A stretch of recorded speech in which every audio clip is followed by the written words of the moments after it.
नमस्कार, बहुत स्वागत है आपका आश्रम यूट्यूब चैनल पर। आज हम बात करेंगे वास्तु के अनुसार आपके पूजा घर कहाँ होना चाहिए, किचन किस दिशा में होनी चाहिए, बाथरूम कहाँ, बेडरूम कहाँ, इन सभी चीज़ों की बात हम आज एक ही अंक में करेंगे।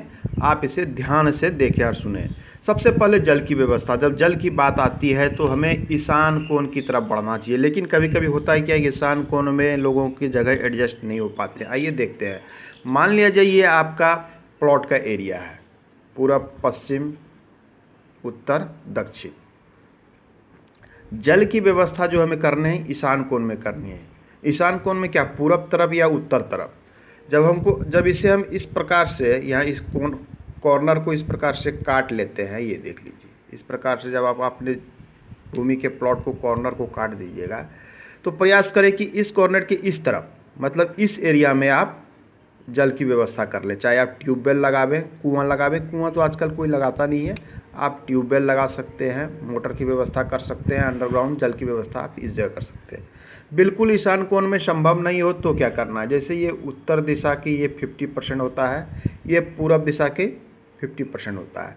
तो आपको प्रयास करना है, ये देख लीजिए, ये हमने काट दिया। इस एरिया के भीतर ये जो एरिया बच गया, इस एरिया के भीतर आप कहीं भी जल की व्यवस्था कर ले, यहाँ कर लें, यहाँ कर ले, यहाँ कर ले, सभी शुभ माना जाएगा। आप यहाँ कर सकते हैं। जल की व्यवस्था। पूजा घर की व्यवस्था। पूजा घर की व्यवस्था भी सेम है, बिल्कुल आपको ईशान कोण में ही करना है, क्योंकि वास्तु पुरुष का सर इसी दिशा में होता है।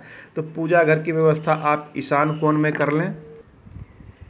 किसी कारण बस आप मान लीजिए ईशान कोण में यहाँ पूजा घर की व्यवस्था नहीं कर सकते हैं, आपको उत्तर तरफ या पूरब तरफ, उत्तर तरफ नहीं बढ़ना है, पूरब तरफ बढ़ना है।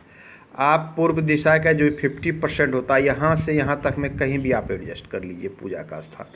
यहाँ संभव नहीं है, यहाँ एडजस्ट कर लीजिए, कोई बात नहीं। ये सेंटर है, यहाँ भी संभव नहीं है तो आप यहाँ भी एडजस्ट कर लीजिए। यहाँ लेकिन ध्यान दें कि पूजा करते समय आपका मुख जो है पूरब तरफ होना चाहिए, क्योंकि वास्तु के अनुसार अगर सब कुछ एडजस्ट हो जाता है तो वास्तु की समस्या ऑटोमेटिक खत्म हो जाती है। इसका जो दोष लगने वाला होता है, आप प्रमुख चीज़, जैसे आपने जल की व्यवस्था कर ली, यहाँ पर पूजा घर का व्यवस्था इस जगह कर लिया, प्रमुख चीज़ें कर ली। अब है कि रसोई की व्यवस्था आपने, मतलब प्रमुख चीज़ों की व्यवस्था आपने उचित स्थान पे कर लिया, तो छोटे छोटे जो वास्तु दोष होते हैं वह स्वतः समाप्त हो जाते हैं। आपके ऊपर किसी प्रकार का दोष नहीं लगता है, घर में समस्याएं नहीं आती है, आपका आर्थिक स्थिति अच्छा रहता है। जब सब कुछ अच्छा रहता है तो आप खुशीपूर्वक अपने घर में संपन्नता से रहते हैं। तीसरा है बाथरूम की व्यवस्था। ये बहुत इम्पॉर्टेंट चीज़ है। आजकल लोग जो है अटैच्ड बनाने लगे हैं, तो आइए ध्यान दें। बाथरूम की व्यवस्था के लिए दक्षिण दिशा, अगर लेटरिन बाथरूम दोनों है तो आपको दक्षिण दिशा उचित बताया गया है कि आप दक्षिण दिशा में निर्माण कर लें। आग्नेय कोण को छोड़ दें, इस कोण को छोड़ दें, बाथरूम के लिए इस कोण को छोड़ दें, केंद्र को छोड़ दें, इस कोण को छोड़ दें। आप इस दिशा में बना लें, यहाँ पर बना लें, यहाँ पर बना लें। इन जगहों पर आप आराम से बाथरूम बनाइए, कोई वास्तु दोष आपको नहीं लगने वाला है।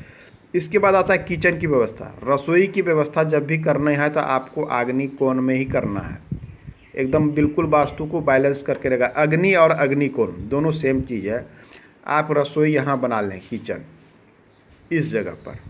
यदि यहाँ संभव नहीं है तो आप इस जगह पे बना लें। यहाँ भी संभव नहीं है तो किचन आप यहाँ बना लें, लेकिन प्रयास करें कि इसके 50% और इसके 50% के एरिया में रहे। यहाँ बना लिया कोई बात नहीं, लेकिन आपका मुख जो है खाना बनाते समय पूरब तरफ होना चाहिए। ये हो गई रसोई। अब है शयन कक्ष की हम बात कर लेते हैं। जब शयन कक्ष की बात आती है तो मुख्य रूप से दक्षिण और पश्चिम, आपको दो दिशाओं पे ध्यान देना है, दक्षिण और पश्चिम में।